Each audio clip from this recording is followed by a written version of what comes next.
Hey guys, it's Jack Cypher here. Now, I'm not going to bore you with some long intro. We're going to get straight into the meat and potatoes and talk about how strong is Red Haired Shanks.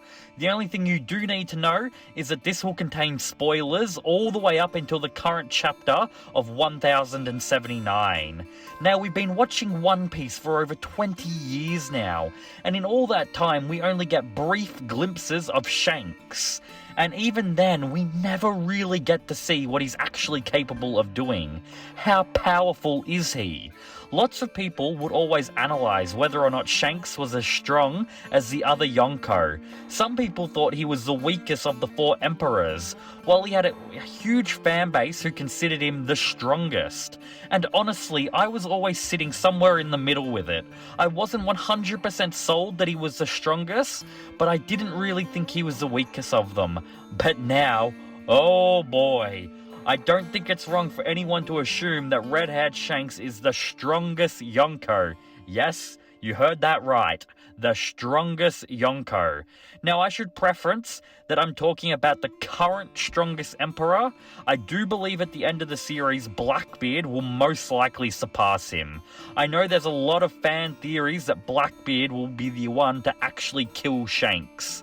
But for right now, I would say he's the strongest emperor. And you could even make the argument that he's one of, if not the strongest characters in the whole show. Now, that's only including characters we know are alive, and characters we've actually seen glimpses of power from before. So let's get into some of the reasons why Red Haired Shanks is so powerful. Let's go into some of his feats, at least the feats of them that are most relevant for scaling him. First big feat that we see from him is when he boards the Moby Dick and has a nice little chat with Whitebeard about Teach, and then proceeds to have a clash with Whitebeard.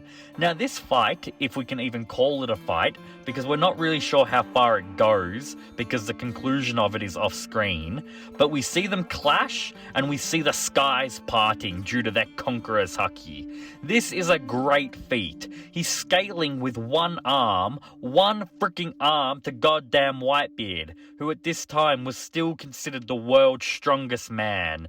Now, whether or not you believe that is irrelevant to this argument, because he was still said to be one of the strongest people alive, and Shanks is matching him. Whitebeard was shown to easily take down a giant with ease. He literally grabbed him out of the air and just slammed him right down. Meaning Shanks is also no differing Vice Admiral giants in terms of just physical strength.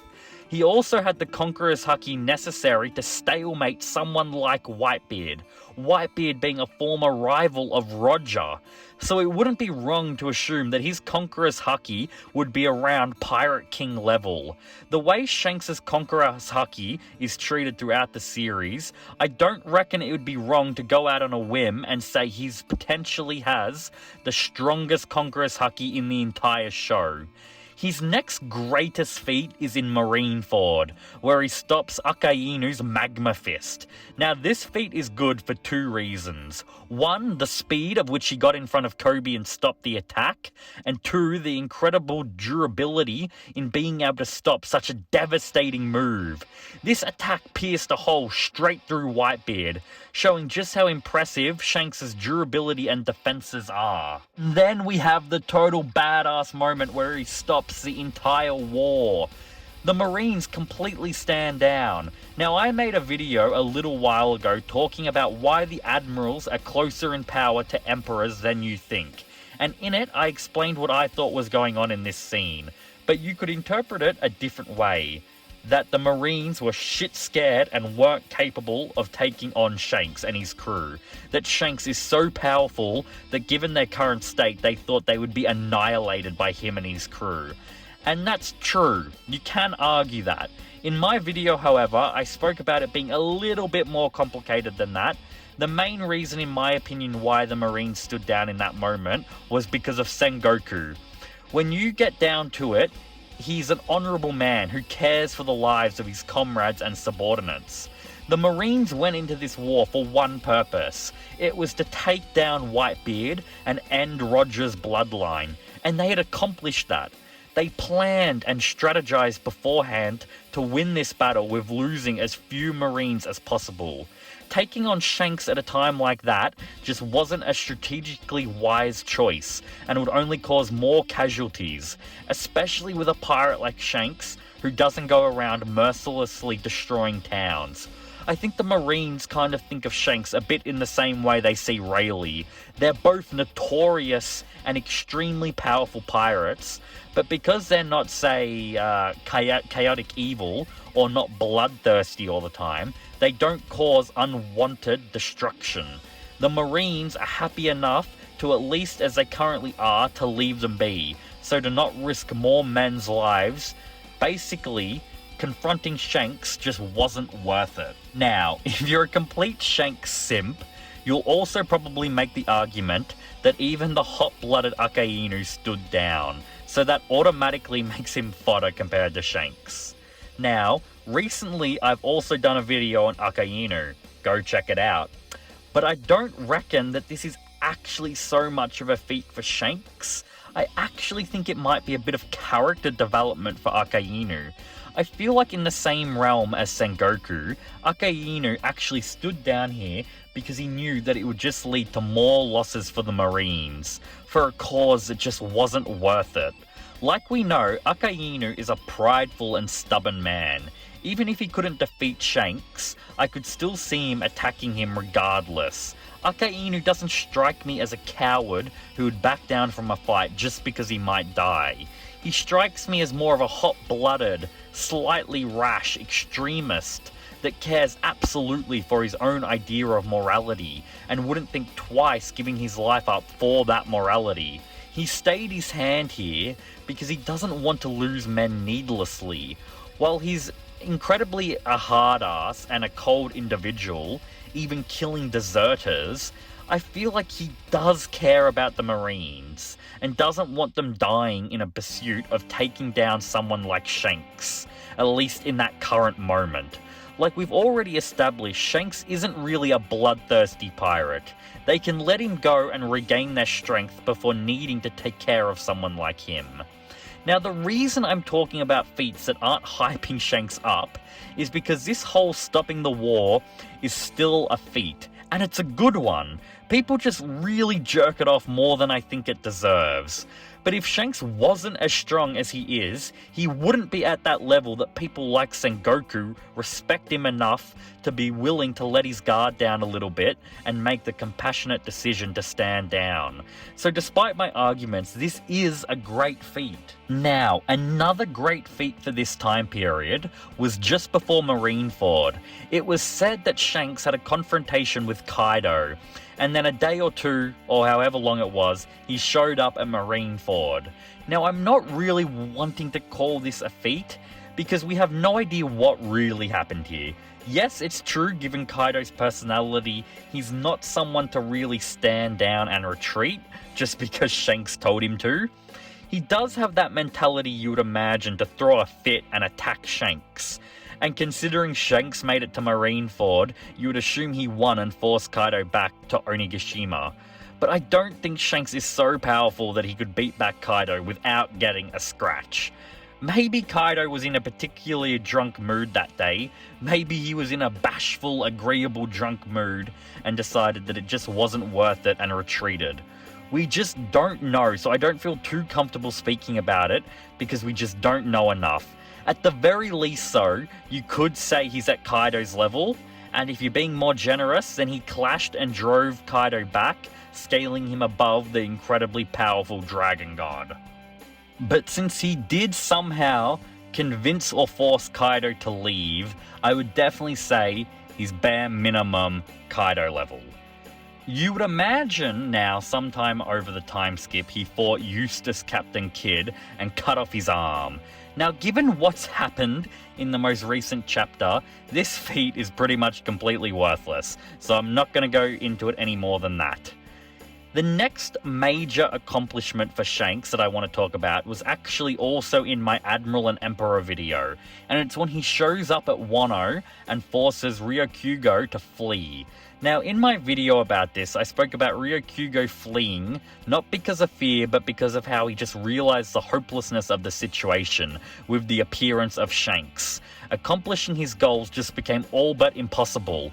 Not just Shanks, but Luffy and his crew, the Red Scabbards, Yamamoto, Momo. There were just too many chaotic factors that he wouldn't have been able to accomplish his goal, and he would have been killed.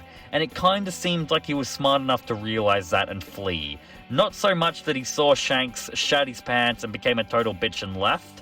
I just don't think that's in character for a character that Oda has given the rank of Admiral. All throughout the series, we're led to respect these guys for their power, so I don't think that he would just make a pussy out of him and make him chicken out. I think he just realized the reality of the situation and decided to cut his losses and leave. However, you can't really get around that Shanks did, in a word, cause an Admiral to flee, which is definitely a great feat, especially with how powerful we know the Admirals are, and just showing how impressive his Conqueror's Haki is, being able to be felt from such a long distance away. But now we get to it. We get to the most recent chapter of the manga and one of the most chilling scenes in the entire series.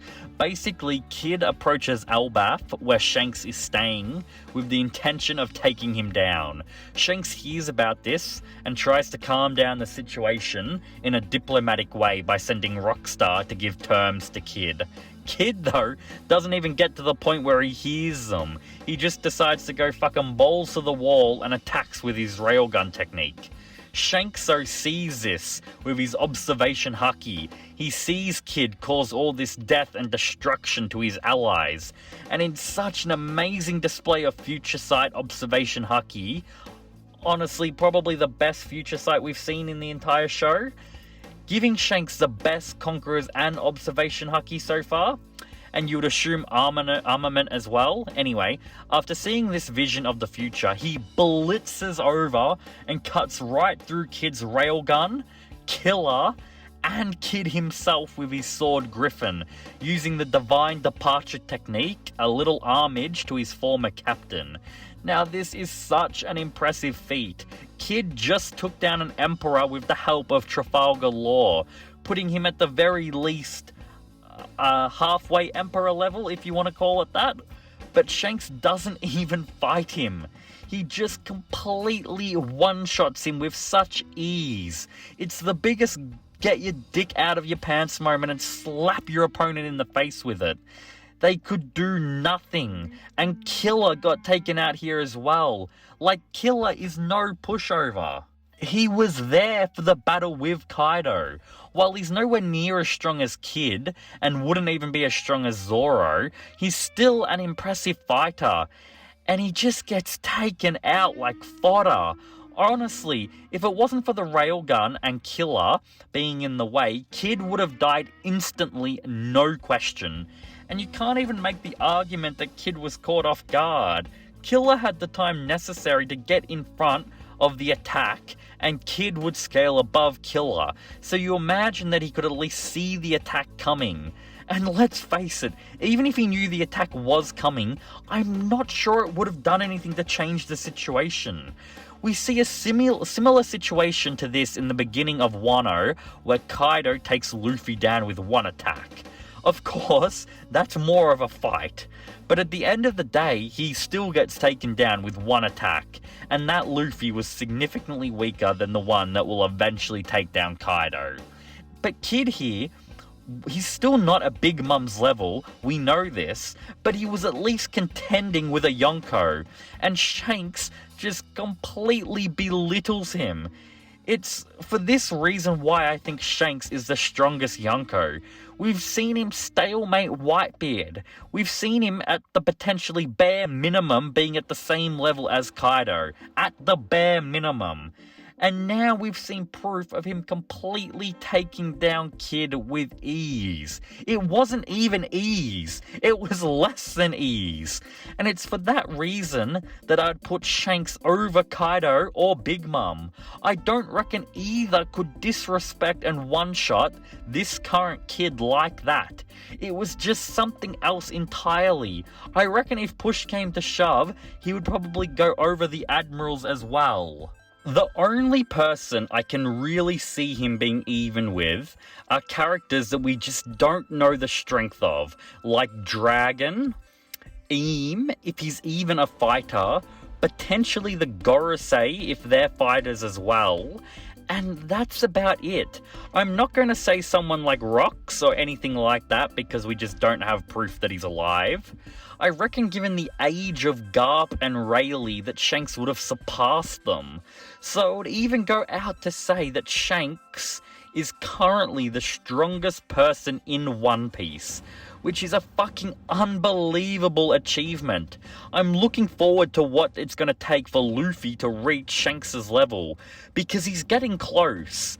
I'm not sure if I would say Luffy is beyond Kaido, simply because of all the damage Kaido received before Luffy took him out, but he's not far off it. And once he learns to master his Devil Fruit, I reckon he would probably be bordering on that Shanks realm of power. But that's pretty much it for everything I wanted to talk about today regarding Shanks. There's a lot of cool theories floating around about him, like him guarding the One Piece, him being a bad guy, etc, etc. I might get into that in other videos. I've never really done a theory video before. If you're interested in something like that, then let me know down in the comments. But it was just after reading that chapter, I just really needed to get my thoughts out about it. So if you've liked this video, don't forget to like and subscribe. But for right now, guys, I've been Jack Cypher. Cypher out.